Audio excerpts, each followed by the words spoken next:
MVDയുടെ fuse ഊരി KSEB. 2 മാസത്തെ കുടിശ്ശിക 1.5 ലക്ഷം രൂപ കടന്നതോടെയാണ് ഫ്യൂസ് ഊരിയത്. ഓഫീസ് പ്രവർത്തനം മൊബൈൽ വെളിച്ചത്തിൽ. 2-ാം തീയതിയാണ് ഫ്യൂസ് ഊരിയത്. മരുത റോഡിലെ ഓഫീസ് ഇതോടെ 3 ദിവസമായി ഇരുട്ടിലാണ്.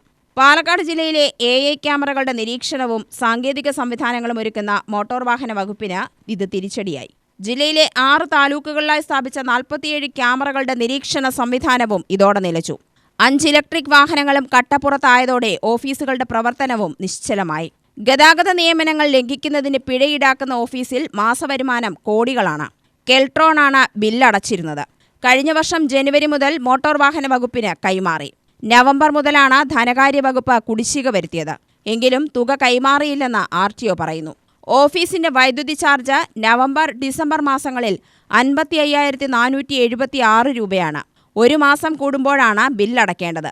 2 തവണയും കുടിശ്ശിക മുന്നറിയിപ്പ് നൽകിയിരുന്നു. സാധാരണ ഗാർഹിക ഉപഭോക്താക്കൾക്ക് സമയം കഴിഞ്ഞാൽ അതേ മാസം തന്നെ കണക്ഷൻ വിച്ഛേദിക്കുമായിരുന്നു. എങ്കിലും 2 മാസം അനുവദിച്ചു. 2 തവണ മുന്നറിയിപ്പ് നൽകിയിട്ടും പണം അടച്ചില്ലെന്നാണ് KSEB പറയുന്നത്. UTV news, Palakkad.